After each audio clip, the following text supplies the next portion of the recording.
What's up, everyone, and welcome to the RRBG podcast. In this episode, I'm talking to Erik Bickerstaffe of the band Loathe. I caught Erik while they're on the road right now for their final tour before they go to work on their fourth up-and-coming album. We talk a little bit about that. We talk about the direction that the band's going to be taking musically for that album. We talk about the success that the band has experienced in the recent years. We talked about the song Is It Really You and the meaning behind it. And we talked about the scene in Liverpool versus the scene in America. It was a really great conversation. I hope you guys enjoy it. Make sure to follow him, specifically at Bickerstaffe on social media. It's at Kirestaf, or follow the band at Loathe as one. If you get a chance, click like and subscribe down there. Follow me on social media. Follow me on social media at RRBG Podcast if you haven't done so already. Check out the Patreon page. Go to patreon.com/RRBG and help support the podcast. Cheers. What's up, everyone? Welcome to the RRBG Podcast. Today I'm being joined by Erik Bickerstaffe. Am I saying that right? Bickerstaffe? Mm-hmm. That's correct. From the band Loathe. How are you, brother? I'm fantastic. How are you? Good, good. Thanks for joining me today. I want to start off by saying I'm really bummed out that I missed. You guys were here like a week and a half ago in Los Angeles. Yeah. Yes, we were. We played the Echoplex. Sold out Echoplex, which is phenomenal. Fantastic. Yeah, that place is pretty big too to be sold out. I mean, I've seen some big bands there and they don't sell out. Yeah, man. I think it was 750 cap. Yeah, that's good. For our first ever Los Angeles headline show. It's a bit crazy to say that it's sold out. It's definitely a dream come true. Amazing, yeah. Yeah, I mean, that's one of the reasons I didn't go. I was, I'm an idiot and I always wait for day of to buy tickets. So I look at this thing, I'm like, oh, sold out. And I didn't know you. I don't like, hey, can you put me on the guest list? I hate that. No, that's all good. I would have done. If you would have hit me up, I would have sorted you out. But. It's fine. I'm sure you guys will be back. Yeah, right? Definitely. Most certainly. America is starting to feel like a little bit of a second home for us. So I was going to ask you that. I have that on my list of questions like down the road, but let's just do it now. How is the scene here for you guys compared to how it is in like Liverpool, for example? It's amazing. I feel like a lot of people here, I mean, most of the people that come to shows really just have a really deep connection to live music, and we just really appreciate it in a different way. And I think, people have seen us so many times in the UK that they're probably a little bit bored of us. So having this kind of new experience, so a lot of people have never seen us before in the US. So being able to come out and to do that, I think it's been amazing. It really has been fantastic. That's good. And I mean, I'm assuming the crowds have good energy because there's especially here in Los Angeles, like the crowd, sometimes everybody's so high because there's legal weed everywhere that they're just standing there kind of like in awe of the band, which is fine. But, I feel like your music kind of generates a little bit more energy than just standing there kind of in awe. Yeah. Well, no, they definitely, I think there's a good mixture of both, to be honest, especially with Los Angeles. There was a lot of people who were high, I think. I mean, I'm okay with it, man. I think if that's how you enjoy shows, then do what you do. But it was pretty crazy. Definitely had a lot of stage divers. It wasn't they didn't let up on the energy at all. So that's good. That's good. So it doesn't bother you, like if the crowd is not really moving, but they're still like engaged at least. That doesn't bother you, because I feel like I would get anxiety on stage looking at like a stoic crowd. It honestly depends on my mood. If I'm feeling like fine in myself and confident in myself, then nothing really can affect that. But if I'm having a bit of a slow day or whatever, and then I see people are stood there, like my mind does wander a little bit to like, are they enjoying it or not, or anything like that. But at the end of the day, I think a lot of people, everyone enjoys things differently. And if you want to move, if you want to jump, if you want to dance, or if you want to just stand there, because I personally I like to stand there and watch and like observe, but then if it kind of takes over me, I'll dance. So like move my hips a little bit, but like it's not. I'm not one to like be in the pit anymore or anything like that. I used to, but those days are far behind me. How old are you? I'm 26. Oh, come on! You still got at least 4 more years of pitting in your life. I feel 50, so I feel yeah, it might be it might come back. It depends on who it is. It depends on who it is. You know, like if I see my sugar. Oh yeah, my sugar does seem to get it out of you. Oh yeah. It's one of the most ridiculous bands ever. So yeah, Yeah, it depends on the person, I guess. Depends on the band. So okay, aside from Meshuggah, what other band would you say is like a big, like your body just uncontrollably wants to rage? Because for me, it's like Every Time I Die does that to me. I mean, not anymore because they don't play anymore, but they used to. Dillinger Escape Plan used to do that too. Like it's more of like an uncontrollable urge. Like it's not. Yeah. It's like I'm gonna go mosh. It's just you just. No, totally. I would say maybe like Nails does that to me. Ooh, yeah. Nails is good. Verge, you know, the band Daughters. When I don't know if they're like really doing anything at the moment, but that last album that they came out with was really great. Aside from whatever, but stuff like that, like I guess just the kind of visceral, ridiculous hardcore stuff that really like gets me. I think. Nice. Well, I wanted to go. Let's take it back a little bit towards. I want to talk about the album. You know, it came out pretty much right before the craziness, right? Yep. That's got to feel terrible. I would think, right? Like putting out an album and now you can't really. I mean, I know you did a few shows, but like you can't really put the pressure behind it that you would if it was a normal, release on a normal time. Yeah, no, it definitely did have an effect on us. We had a few plans that fell through, obviously with the whole pandemic stuff happening. We did get to play, I think, 7 shows before everything shut down, and then I think it was 2 years afterwards that we were able to, or maybe 1 year. I don't know. It was a long time, regardless, before we were able to perform again. And it did take a toll on us, I think. But then once you play a show again, it's just like riding a bike. Instantly, like I think the first show back for us was Download Pilot in the UK. It was kind of like a government approved tester for festivals at the time, and there was a lot of really. It was a great showcase for a lot of the more upcoming bands that wouldn't necessarily be given the chance to be in these big stages at Download so early on, and it was a great show. And yeah, as soon as we went on stage, it was just overall just like the best feeling ever again. Just being on stage, being where we're supposed to be, fantastic. Yeah, so that you were saying that was kind of like a pilot program for them in terms of trying to figure out, festivals again. Was it one of those where they had everybody kind of like separated in groups in like individual circles on the field? So I saw pictures of that. No, it was. I've seen some as well where it was like I mean, and I saw like car festivals where you'd be in your car and you couldn't leave your car, and loads of other stuff. It was crazy. That was more like I think European stuff. But this one was just like, this is a festival. I think it was, I'm not sure how many days it was. I think it might have been 2, or maybe 1. But regardless, it was just like a normal festival. There was no like the areas where you couldn't go and you had to do this and you had to do that. It wasn't really regulated by anything. It was just, I think it really was to see how things would fare. In that environment again, and that was one of the starts to move forward to letting bands play in venues again. And I guess in a normal capacity, there was seated shows happening in some venues where you'd be on like a table in like the dance floor area. It'd just be tables segregated, and you'd have your own little table and stuff. But we were actually scheduled to do one of those shows, but we had to cancel it. But I see. Yeah, it was the first, I guess, like start up to go back to normality again.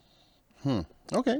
It's weird because it is unfortunate that, the album came out right before everything shut down, but I almost feel like everything happened for a reason. Like that album did really well. Like it kind of blew up, and I had people from all over the place, sending me links to the album or like a video clip or something.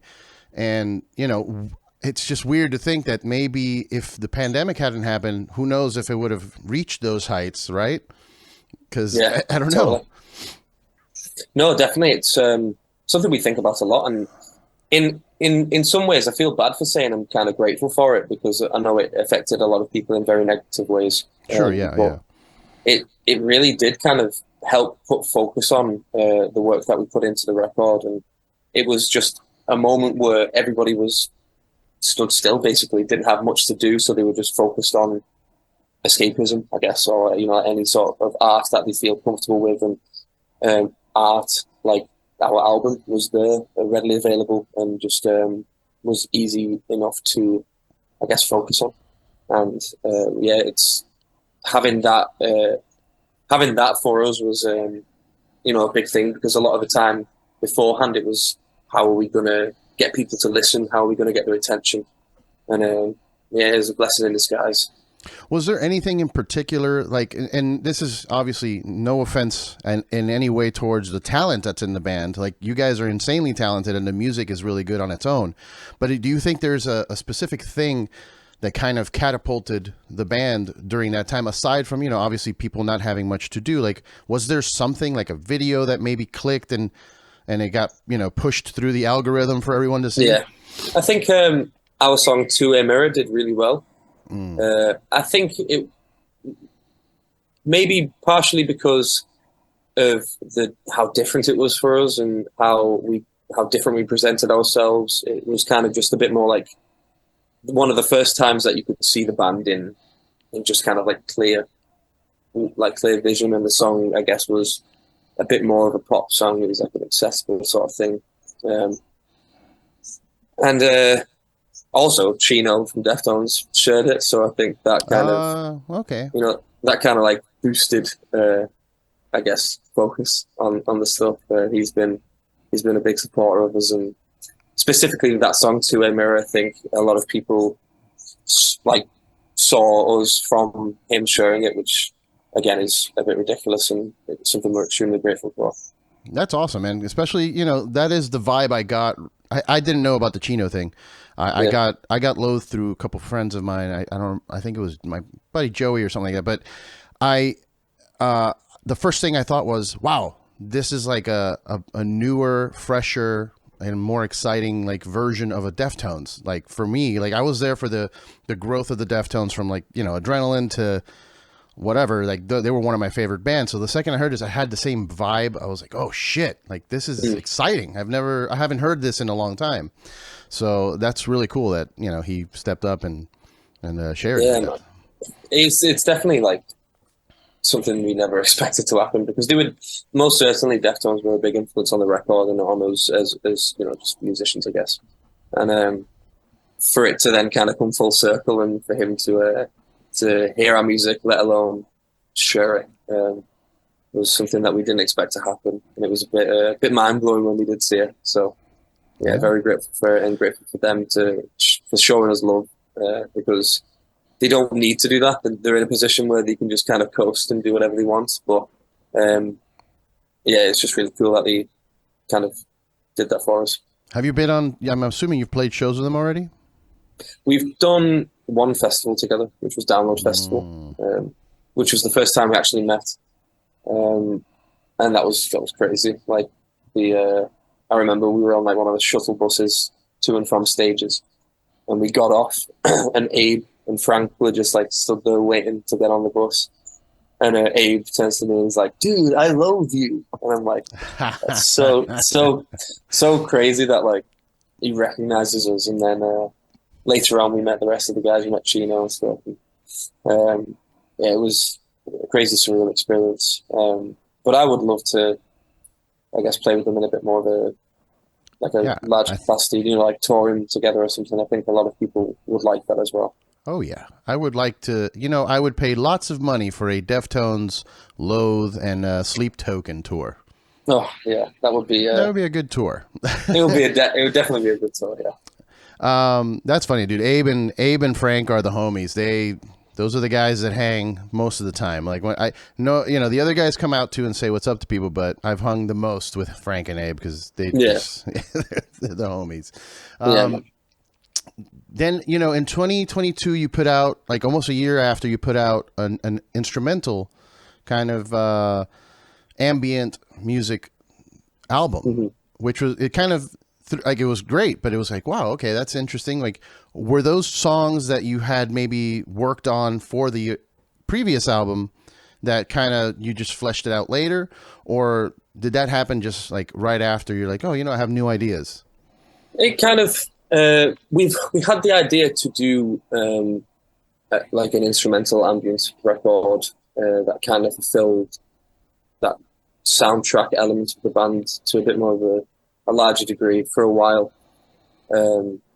And I think the pandemic, after the album release, we were kind of a bit like, oh, we don't want to just instantly do another, like, I guess, normal record. Right. So it was probably the best time for us to then kind of indulge that idea. And it all came about just during lockdown, really. We were just writing these songs and making it all happen. Then it wasn't anything left over from I Let It In, but it definitely is connected in, I guess, the way it feels, the way it sounds, the theme musically of the overall thing. It's they are connected in that way, but through concept, not so much. Okay. Yeah, I mean, that's inevitable considering it had only been like a year or so since you're still kind of in that frame of mind. I'm sure you were prepping for tour that, had to get canceled and whatnot. So you were probably still in that same vibe. Because, if it was like, let's say, I don't know, connected to the previous album, the Cold Sun album, like, I feel maybe you're out of that frame of mind at that point. You know what I mean? Because it's been a few years. So most certainly. I mean, it's a similar situation that we're in now. Really, it's been so long since we released a full body of work in like I Let It In or like The Cold Sun. That things are different for us already, and for us to kind of do anything that is related to anything that we've done in the past would kind of be a bit phoned in. Like, we like to move forward and just expand on what we want to kind of do for the band and how we want people to perceive the band, and ultimately just the music that we want to create. Because we're growing up, we're all relatively young, I would say, and our tastes are changing like quite drastically. So, things move quickly with us, but then also it takes us a while to get things off the ground when it comes to albums and stuff. So the periods in between are quite large, and then the growth is also like quite substantially because of that. Well, I mean, I did read somewhere online that you guys were going to start focusing on the fourth album more, and I think you canceled the tour. Did I read that right? Yes, yeah, we did. Yeah, we spent some time before this tour writing, recording, doing some bits, and during this tour as well, we've been working slowly on stuff. It's hard to be in creative mode and also performance mode. They're very separate, at least. So back in, you were saying you've been writing the new album, doing bits and pieces, but you're not. It's kind of difficult to maintain the creative and touring set of mind. But it's interesting because I've heard from a lot of I guess it's bands that are like on the road all the time. They have to write on the road. So like there's some bands that they end up just working on the album while they're on tour, and I don't know. I find that very hectic. It sounds crazy. It definitely is crazy because, at least for us, the way that we write music is like kind of obsessive, and we need to be in a specific mood to then kind of like output that mood or whatever. Like it needs to kind of like link up, and it needs to be the right time and the right space and all this sort of stuff. We're quite I don't know how to describe it, but that's kind of like how we are. It's very much like capturing lightning in a bottle. But we're trying to get used to this new way of working because, we're not so well versed in touring thoroughly throughout, touring in this capacity throughout the year. So it's baby steps. We're working our way towards being able to do both. because it is, like you say, it's sometimes it becomes a necessity. Like we don't have the ability to be in those spaces and to have the time off to really get in those zones. So we're learning gradually, Yeah. but it's taken a long time. Well, to kind of touch on what you said about how you're kind of growing, you're getting older. How's your taste changed as you've gotten older? Because some people tend, as they get older, they start to listen to more melodic stuff, a little more like softer or slower, jazzier. For me, it's actually been the opposite, where I've been like getting darker and heavier for some reason, like Nice. digging into some like real death metal, and like I'm just like before, I used to not like it when I was younger. I was like, this all sounds the same, but now I'm just kind of, I don't know. So where are you at in that sense, and how is that affecting the album? Like the newer songs, do you feel are leaning more towards like a melodic vibe, or like where are you at with that? I think what you described is kind of like hit the nail on the head, like the whole melodic stuff, slower, jazzier, like pretty spot on. Okay. I'm just like, it's affecting the record in a way of everything. It's similar to what we did on the last one, really. Everything has a very specific place. I guess when we were younger, we would just kind of write, and it would be like boom, done, just any idea, just instantly, like fine, it is what it is. Very surface level, which is fine. I think, especially in heavy music, I think it's integral to kind of capture the energy of just like spontaneity and just instant. This is heavy. This is making me feel whatever. But I guess as I'm growing older, I think melody is becoming a bit more of a focus for me. And I think maybe for the rest of the band as well. Just having like chords can be heavier than breakdowns to me. I had that question. I'm like, what do you consider heavy? Yeah, well, it's definitely, dude. Some like My Way by Frank Sinatra is heavy. Like that is okay. It's a lot. It's a lot to unpack musically, and it just has such a deep resonating effect with me. And I mean, I'm not saying that we're going to be writing songs like My Way, but who knows? Who knows? Maybe in like 10 years we'll be complete crooners. But hey, it happens. I mean, look at there's certain bands. I'm not going to throw anybody under the bus, but there are bands that completely change their sound. Like I'm assuming that's also something you got to consider when you're writing this music. Does it? Does it affect you to think like, oh, this is going to piss off the fans that we're going a little more melodic, or is it, or vice versa? It's definitely something that we think about. Something that we're feeling the pressure of. I think after having like, I guess, a critically acclaimed album, trying to follow on from that. Again, after a long time, things change monthly, never mind like 3 years. So it's something that we think about, but again, ultimately we're doing what feels right for us, and hopefully people come along for the ride. But I guess if you think about it strategically, you don't want to alienate people completely. So the things that have gotten us to this point, we're definitely never going to disregard. And I think it's also where we come from, so it's never going to be incorrect for us to to be a heavy band. We're always going to be a heavy band. We're always going to have the elements that we have on our Let It In, the elements that we have on the Cold Sun. That is just part of the DNA of the band. I think it's the goal really is to do that and then some, and then expand on the then some, and then just keep progressing where it becomes a lot more detailed and refined. I think that's the goal when it comes to writing new Loathe music, really. All right. That's exciting. Speaking of melodic songs on your album, because you do have a nice balance. That's one of the things I really like about the band is the balance, because that's one of the reasons I avoided death metal before, was that it just felt like one loud, fast thing. there wasn't a lot of what do they call that, dynamics, I guess. But your music does have that a lot. Like there's highs and lows, and specifically the song "Is It Really You" is one of those that like really just tugs at your heartstrings, if you will. And that's my wife's favorite song. Like she's the one, after my friends showed me the band, like she's the one that came at me with like, check this out, and I'm like, oh shit. And it like really, really changed my perspective on the band. And I wanted to ask you, because I looked up online a few things, and there's like, writings, but who knows what's real or not.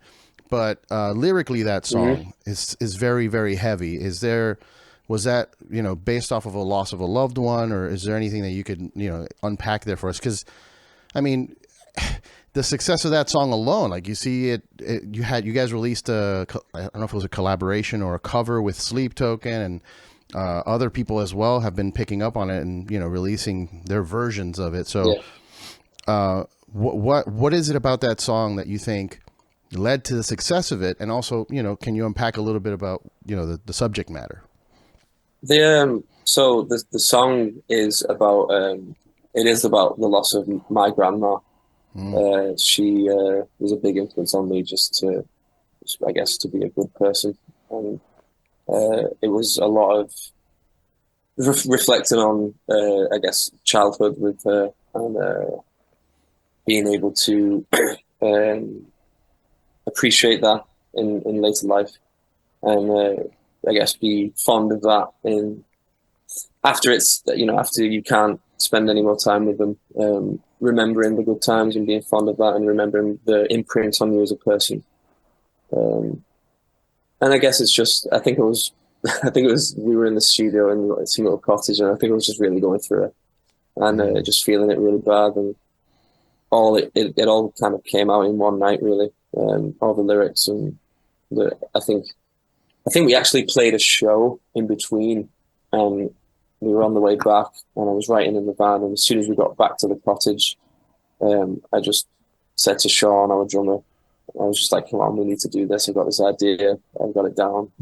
And I think we did the first verse that night, and the second day, the day after, sorry, we went back and finished everything. And yeah, it was nice. I think as a whole, I mean, specifically that song, but the record is very personal for us, more so than it has been for anything else. We never would have considered song.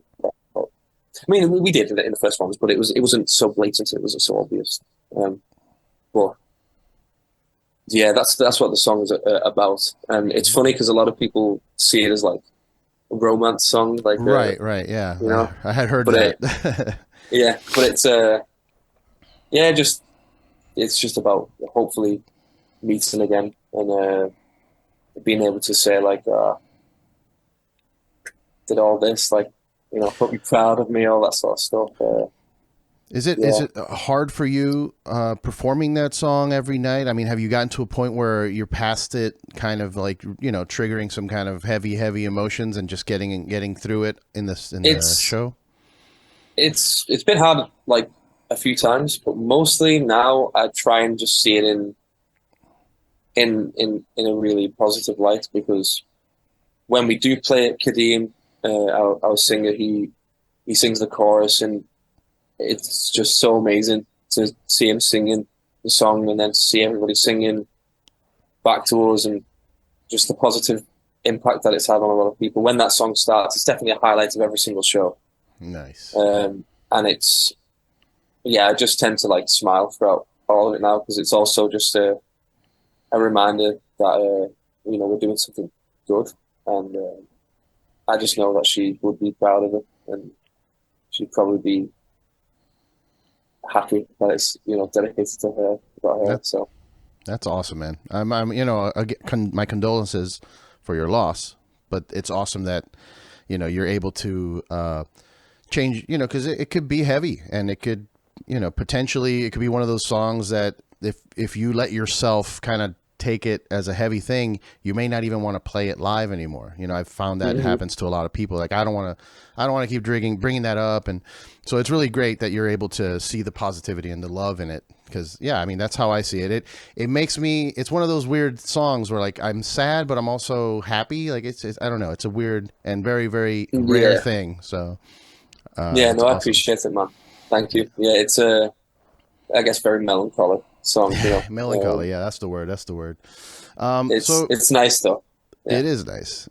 So now you're on tour. You're currently on tour until I guess, near the end of December. Yes, I think the last show is the 17th of December. 17th. Okay. How much time are you guys going to take? Or when's the next tour after that? I think we have things planned for early-ish next year. I know after this, it really is like finishing the record, getting that fixed up, crunch time. You know, I mean, it's been crunch time for a while, but yeah, no, it's definitely that's the main goal. We're going to not do much until that's finished, because we tend to overload ourselves with either shows or, you know, anything else, and we're just gonna make sure that we do the main thing, which is the music, because that's what bands do, and yeah, come back right out of the gate with a new record, basically. But I think early-ish next year is probably when we're going to be touring again. Nice. But we'll see. Nice. All right. So if you were to be able to pick a couple bands to go on that tour with you, who are some of the up and comers that maybe you would want opening for you, or is there like a big band that you want? Obviously, aside from Deftones that we talked about earlier, but you know, is there who would you want to tour with? So the band that we're on tour with right now, Static Dress, they're like some of our best friends from back home. Nice. That would be my go-to answer, because it's always been like, who do you want to tour with? It's always them. But luckily, thankfully, we're touring with them now, so that's amazing. But I would regardless, I'll add a few more, but I would implore people to check them out, because I just think they're a fantastic band, fantastic people with an amazing future ahead of them. I think aside from them, there's a band called Black Midi, which I'm in love with. I think they're really amazing. This guitarist called Mansur Brown, I think he's amazing. I'd love to tour with him. And the Strokes. The Strokes. Yeah. I'd kill to tour with the Strokes. They're one of my faves.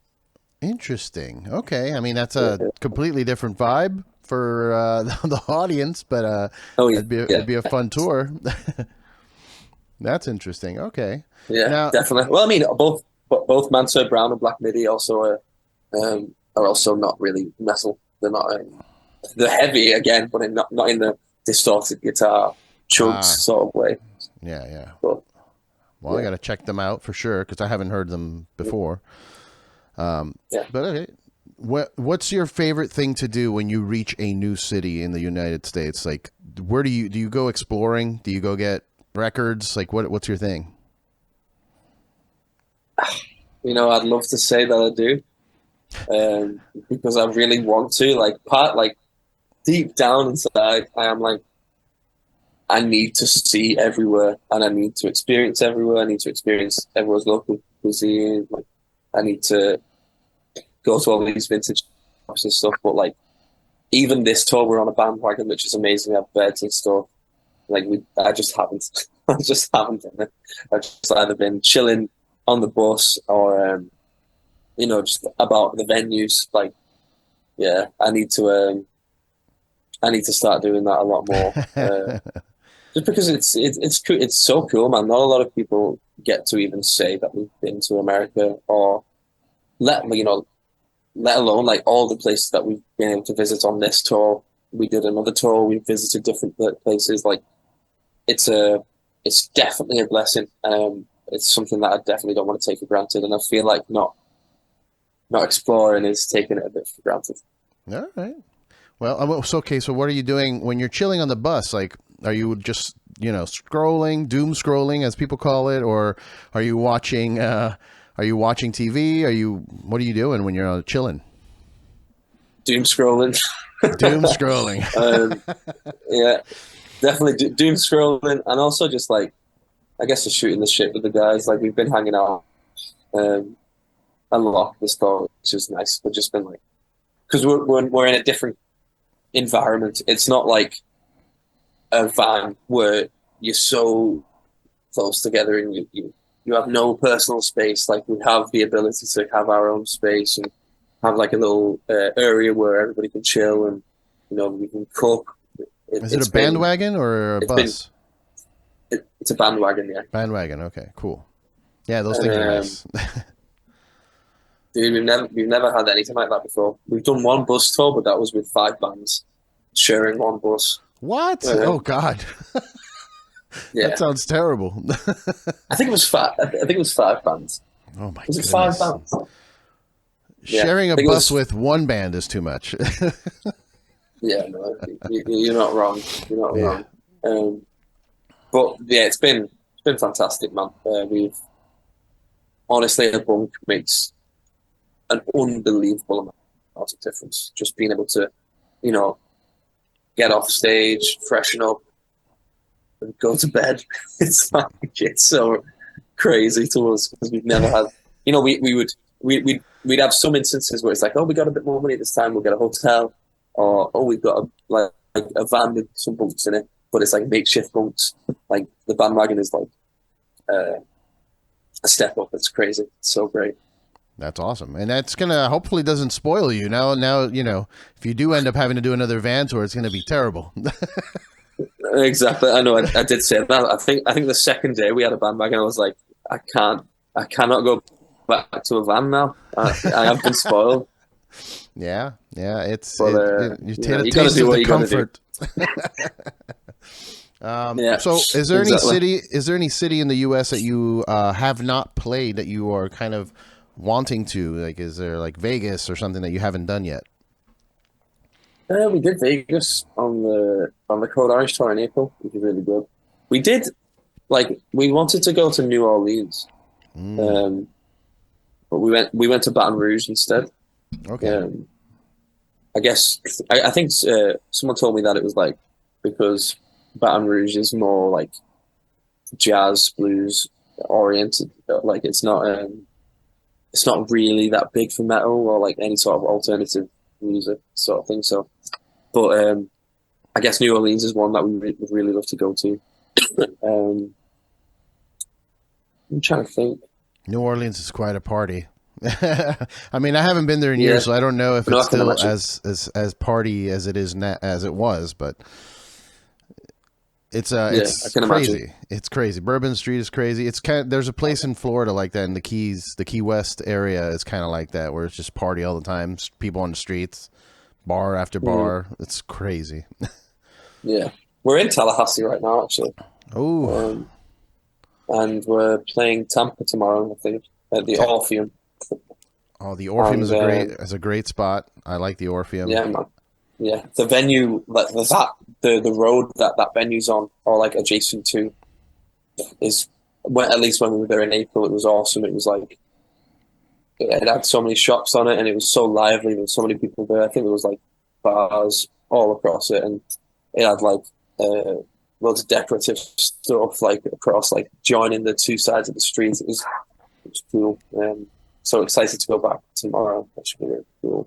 Hell yeah. Tampa's a good city for metal too. They love their metal over there. I know that. Oh yeah. So, okay, I already asked you what you were listening to. I mean, I guess what you're listening to currently, since I asked you who you wanted to tour with. But like the Black Midi. I mean, yeah. I think the new album Hellfire has been on repeat. The new Arctic Monkeys album, The Car, has been on repeat for me. It's a fantastic record, I think. Yeah, I think on this tour I've been listening to Who Wants to Live Forever by Queen a lot. Okay. You see what I mean? Like the Yeah. difference in like I would used to listen to like Slipknot and stuff, and now I'm like Queen.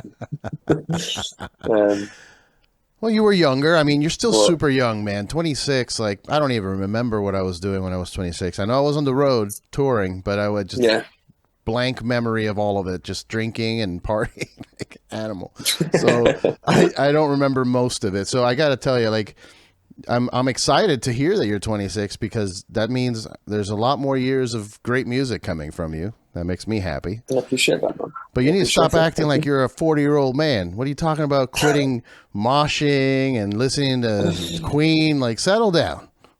Yeah, I'm moving a bit too fast. Yeah. Slow down, man. You're good. You're good. Yeah, I need to preserve my youth. Definitely. That's right. That's right. It's just, just keep I don't know. I'm not doing the just for men thing, but just keep yourself looking young and feeling young. You'll be fine. You'll be fine. Well, I'm trying my best. Try my best. Well, I want to. We're almost at an hour, so I'll let you go. I know you got stuff to do, I'm sure. So, I want to thank you first of all for taking the time. I know we tried to do it a few weeks ago and we couldn't do it, so I'm just glad we got it done.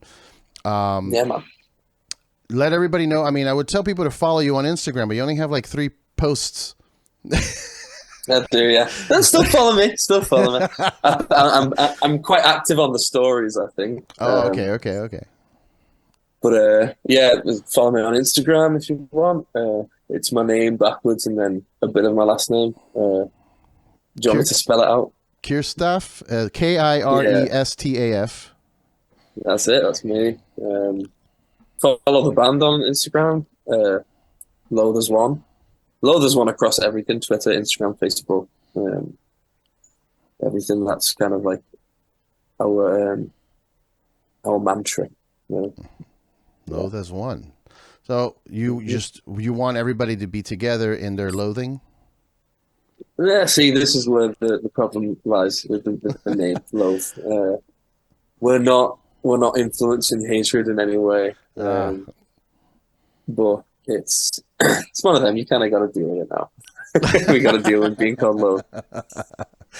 No, I mean, if anybody's watching this and listening that hasn't heard the band yet, you need to check it out. It's something that if you're a fan of just heavy music in general, Deftones obviously if you're into them, they're a good, band that has influenced them, but anything just heavy and melodic, the melodic element is so powerful in the music you guys create that it really does make you stand out from the rest, because a lot of people don't do that, the balance that I was telling you about.